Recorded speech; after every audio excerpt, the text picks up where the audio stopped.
Welcome to Eden Church.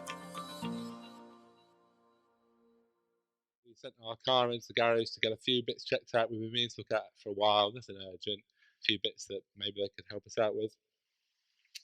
And they came back to us that day and they said, actually, there's so much wrong with your car that it will cost twice the amount to fix than its market value. So we don't think it's worth the time and money to get it sorted. I'm taking from the sympathetic response. Maybe some of you can relate to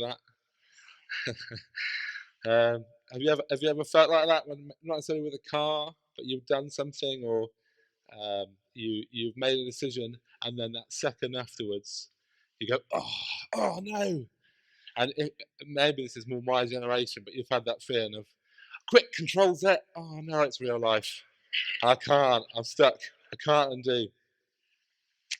For me, this is usually with woodwork.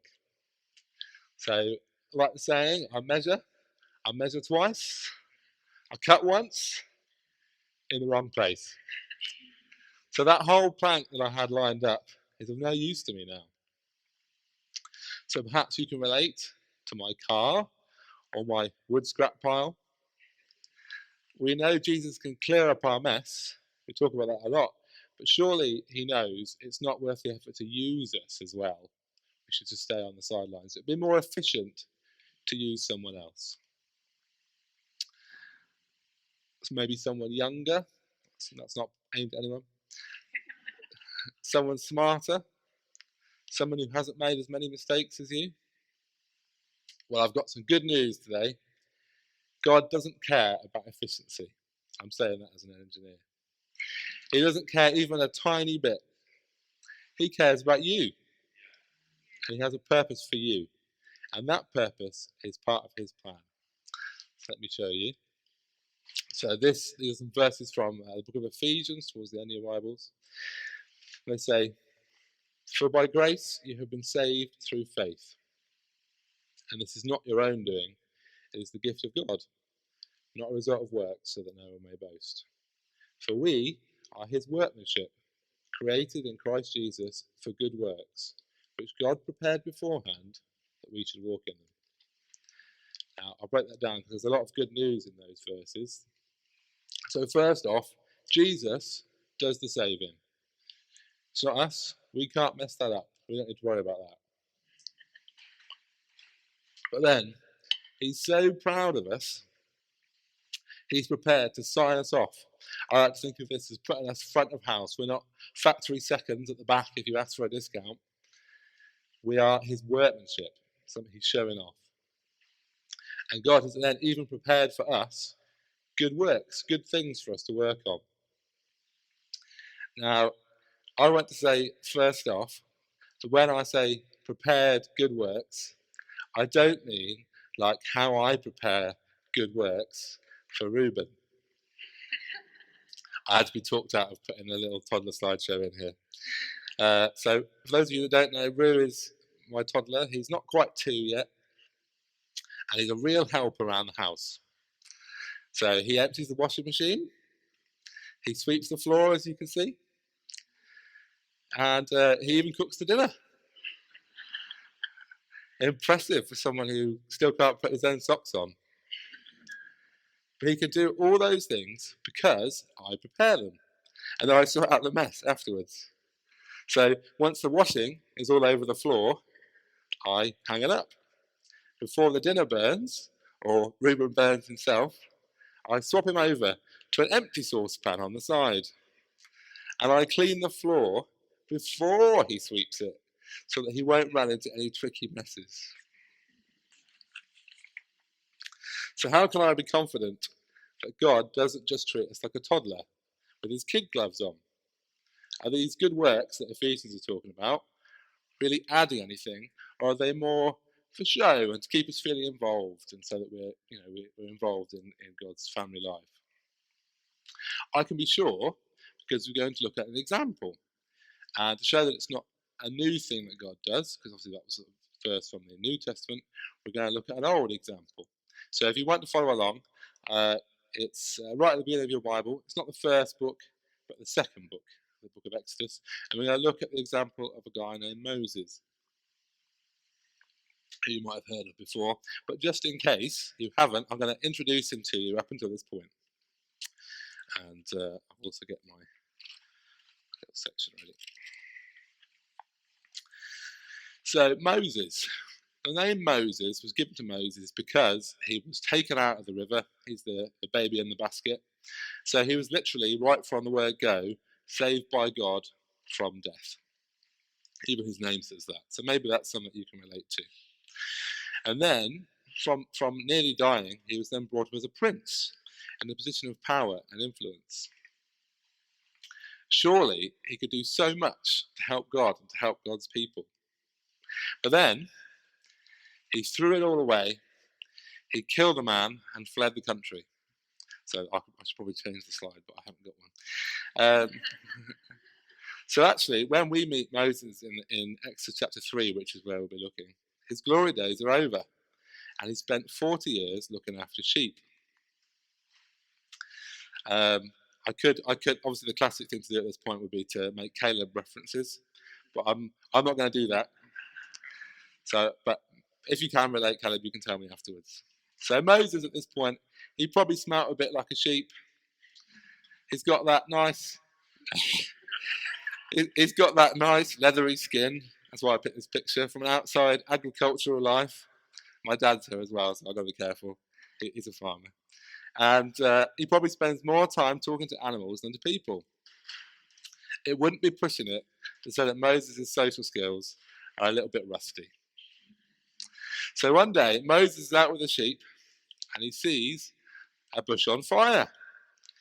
I don't know if that was a normal thing or not, but he knows it's not a normal thing a bit later when it's still on fire, and then it says, "Hi, Moses." And the bush says, "Actually, it's God talking to you, Moses, and I've got a job for you." So this is where we pick up. So if you want to read along, I'll be sticking them along on the slides as well. Like I say, it's Exodus chapter 3 we start.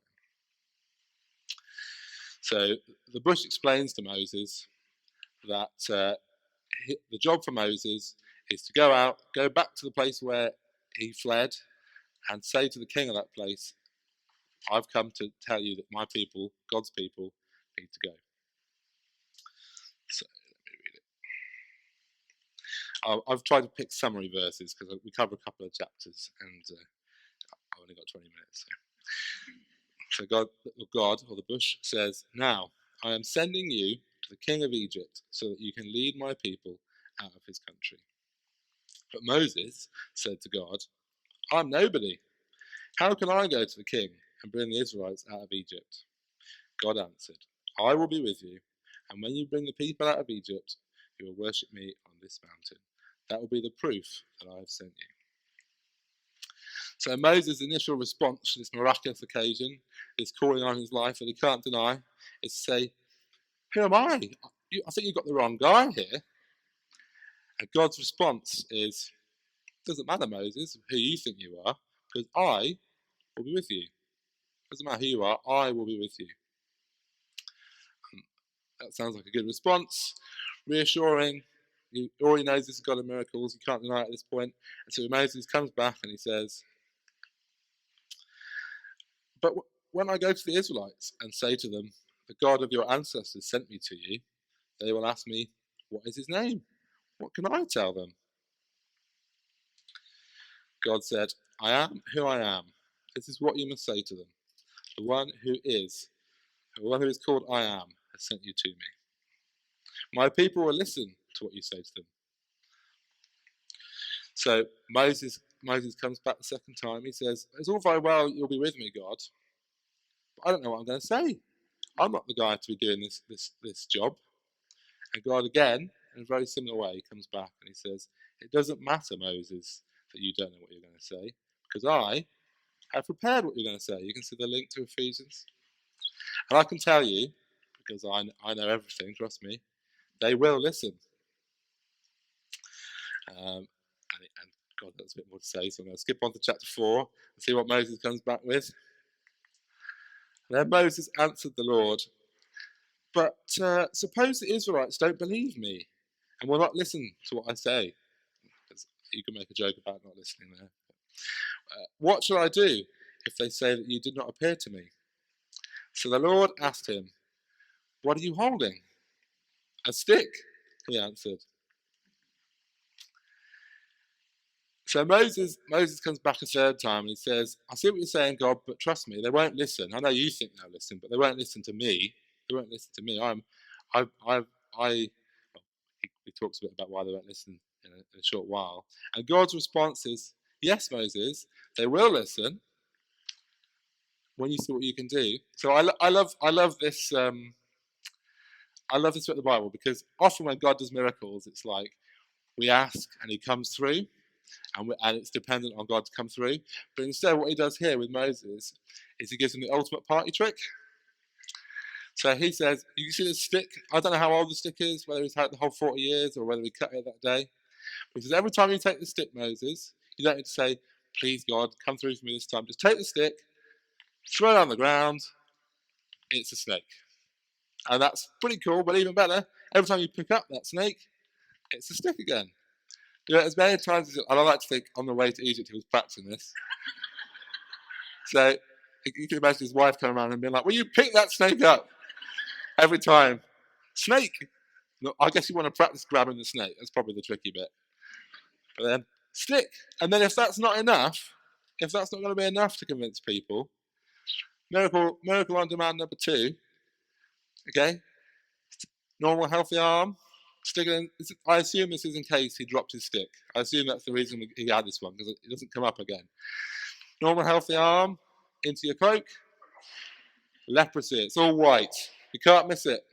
Nobody wants leprosy. As a miracle, that's a terrible miracle. But part 2, healthy arm again. It'd be great for benefits, wouldn't it? But like I said, a great party trick.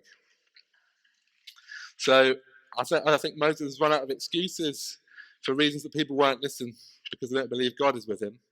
So he comes to a point we alluded to earlier. He says, I don't talk good. I've lost my place. So I could just read it from here, couldn't I? But Moses said, no, Lord, don't send me. I have never been a good speaker, and I haven't become one since you began to speak to me. I think to me that reads as quite a sassy translation. But I'm a poor speaker, slow and hesitant. The Lord said to him, who gives man his mouth? Who makes him deaf or dumb? Who gives him sight or makes him blind?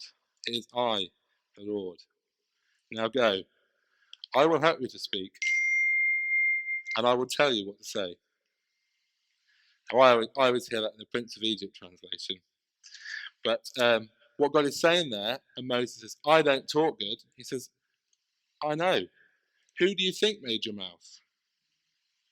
I know every one of your weaknesses, and I'm still choosing you, and I'm still going with you, and I'm going to teach you, and I'm going to help you to speak. I'm going to help you overcome these weaknesses you're so painfully aware of.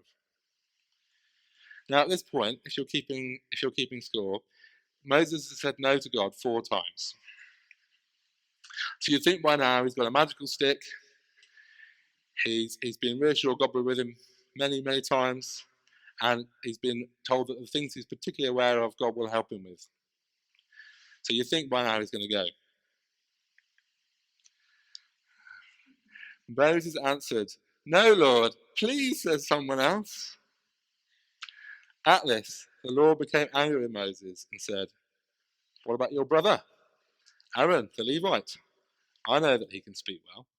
In fact, he is now coming to meet you and will be glad to see you.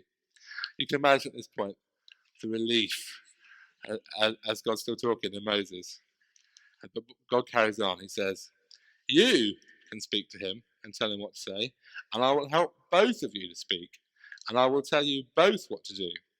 He will be your spokesman and speak to the people for you. Then you'll be like God, telling him what to say. And don't forget your stick. So Moses has run out of excuses. He just wants someone else to do it. He doesn't want to be doing it. And God says, yes, Moses, I do have better options. You're not wrong. Your brother could do it much better. And as one of three, I'd hate God to tell me that. But all this prep that I've done, Moses, that's for you. And so your brother will help, but it will still be your job to go, and it will be still you that does it. So Moses says no to God 5 times. Why did God pick him in the first place? God could have just done it himself. You don't think he could have used Aaron as easy or more easily than Moses? You think Pharaoh would have listened to Aaron? Or a burning bush? Seems to me you're going to cut out the middleman there, save quite a chunk of Exodus. Let me tell you another car story. So, my first car was my first car that I owned was a lovely yellow VW Fox. And like all first cars, it doesn't stay your car forever. And so the time came when I had a new car. Obviously I wanted to impress April as my wife, so I thought this was not the car to keep driving around in. And I was too poor to just part exchange it, so I had to sell it, get the market value or a bit less. So I put it online, and I had no interest for about a month. And after about a month, this guy rang up and he said, I'd like to come have a look at the car. Before I come, could you let me know what the lowest you'd take for it is? And it was listed at about 1.5, and I said, yeah, I'd take 1.2 for it. But come over and see what you think. So we came over and had a look. We took it for a little test drive and all the rest. And at the end, he said, yeah, I think I'd like to buy this car. I'll give you 1.2 for it. And I said, hang on a minute. I know I said that's the lowest I'd take, but I don't feel you're justifying the reason for the decrease in price here. Can you tell me why you'd like to pay less, or maybe you could pay the full amount? And he said, okay, here's the full amount. And he had it with him in cash. So I signed all the paperwork and off we went. And my dad said to me afterwards, he can vouch for this because he's here. He said, Nate, I don't know how you got away with that. That's not how you sell cars. He said, you never tell people the lowest you take, because then that's what they give you, and you're stuck with it. But it turned out this guy who bought my lovely yellow Fox, he wasn't buying it for himself. He was buying it for his girlfriend for her birthday the next day. So he was definitely going to leave with that yellow Fox. Didn't matter. I could probably put the price up if I'd known.